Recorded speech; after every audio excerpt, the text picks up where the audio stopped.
بدقسمتی یہ ہے کہ جو آج وزارت عظمیٰ پر ایک جھوٹا شخص بیٹھا ہے وہ اپنی جماعت کو اکٹھا نہیں کر سکتا تو اس نے قوم کو کیا اکٹھا کرنا ہے؟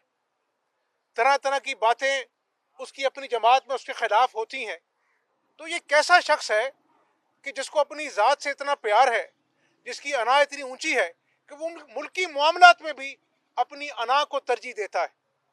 آپ نے دیکھا شرمناک ترین شرائط آئی ایم ایف کی مان لی گئیں، اور جب اسٹیٹ بینک کو بھی گروی رکھ دیا گیا، ایک ایٹمی قوت ملک پاکستان کو جو ایٹمی قوت ہے، اور اب جو آئی ایم ایف نے دوبارہ جو شرمناک شرائط رکھی ہیں کہ آپ نے یہ بھی کرنا ہے وہ بھی کرنا ہے، یہ وہ ڈکٹیشن ہے جس کے لیے میں کہتا ہوں کہ وہ کہتے ہیں کہ بیگرز کانٹ بی چوزرز.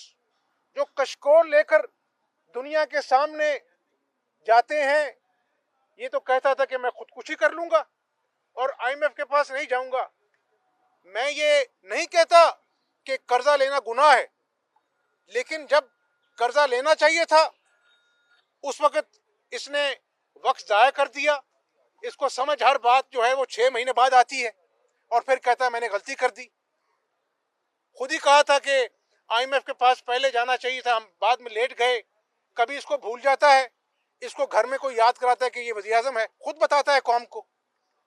یہ ایسا شخص ہے کہ جس کو بولتا پہلے ہے سوچتا بعد میں ہے. اور عمران نیازی صاحب، تم نے جو اس قوم کو سبز باغ دکھائے تھے وہ اللہ نے بے نقاب کر دیے ہیں. عوام کو دھوکہ دیا، عوام کو جھانسا دیا. 50 لاکھ گھر کا، 1 کروڑ نوکریوں کا، اور آج لوگ روٹی کو ترس گئے ہیں. دوائیاں بخار کی، جب اپنا کرونا عروج پر ہے، مارکیٹ سے بخار کی دوائیاں ختم ہو گئیں، بلیک ہو گئیں. کھاد میں اس کے اے ٹی ایم پیسہ بناتے ہیں اور پھر یہ مافیا کی دوائیاں دیتا ہے. سب سے بڑا مافیا یہ خود ہے. تو آج میں پاکستانی قوم کو بتا دوں کہ یہ اب قومی فرض ہے کہ عمران نیازی سے جتنی جلد ہو سکے ہم چھٹکارا حاصل کریں. اور میں کسی غیر آئینی اقدام کی بات نہیں کرتا، میں پارلیمنٹ کے اندر جنگ لڑنے کی بات کرتا ہوں. اور میں عمران نیازی کے جو اتحادی ہیں ان کو بھی کہتا ہوں کہ آپ اپنے اتحاد کی طرف نہ دیکھیں، آپ پاکستانی قوم کی طرف دیکھیں. اگر آپ نے پاکستانی قوم کی طرف نہ دیکھا تو پاکستانی قوم بھی آپ کی طرف نہیں دیکھے گی، اور آپ کا بھی حساب کرے گی کہ جس وقت ملک ایک دوراہے پہ تھا، جب پاکستانی قوم کو کسی سکون کے سانس کی ضرورت تھی تو اتحادی عمران نیازی کے ساتھ چمٹے ہوئے تھے. یہ نہ کریں. اتحادیوں میں اچھے لوگ ہیں، زیرک لوگ ہیں، عمران نیازی کے نہ بے حس لوگ نہیں ہیں.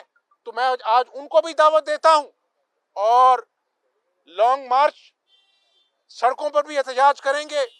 اور انشاءاللہ تعالی یہ جو 9 رتن روز آ کر نیا شوچا چھوڑتے ہیں، کبھی صدارتی نظام کا تو کبھی کسی بات کا، اب ان کی باتیں بھی ختم ہو گئی ہیں، ان کے تماشے بھی ختم ہو گئے ہیں. اور اب انشاءاللہ تعالی میں اللہ تعالی کو حاضر ناظر جان کر کہتا ہوں کہ انشاءاللہ اب قدرت، خدا کی قدرت بھی عمران نیازی سے حساب مانگ رہی ہے انشاءاللہ. آج تک ایک ثبوت، جھوٹ کے علاوہ ایک ثبوت یہ پیش کر سکا عمران نیازی. لیکن میں آپ کو بتا دوں کہ خدا کی لاٹھی بے آواز ہے. آج وہ جو اسکروٹنی کمیٹی ہے الیکشن کمیشن کی، اس کی رپورٹ چیخ چیخ کر کہہ رہی ہے کہ عمران نیازی سب سے بڑا چور ہے، عمران نیازی سب سے بڑا منی لانڈرر ہے. یہ ہم سے پوچھتا تھا، آج یہ بتا دے کہ وہ جو ٹی بوائز کے نام پر کروڑوں کی رقم آئی ہے اس کا جواب دے دو. عمران نیازی توشہ خانے کا جواب نہیں دے سکا، پھر بات ریاست مدینہ کی کرتا ہے. یہ کھوکھلا آدمی ہے، جھوٹا آدمی ہے. جو قوم سے وعدے کیے وہ بھی جھوٹے ثابت ہوئے. جو الزام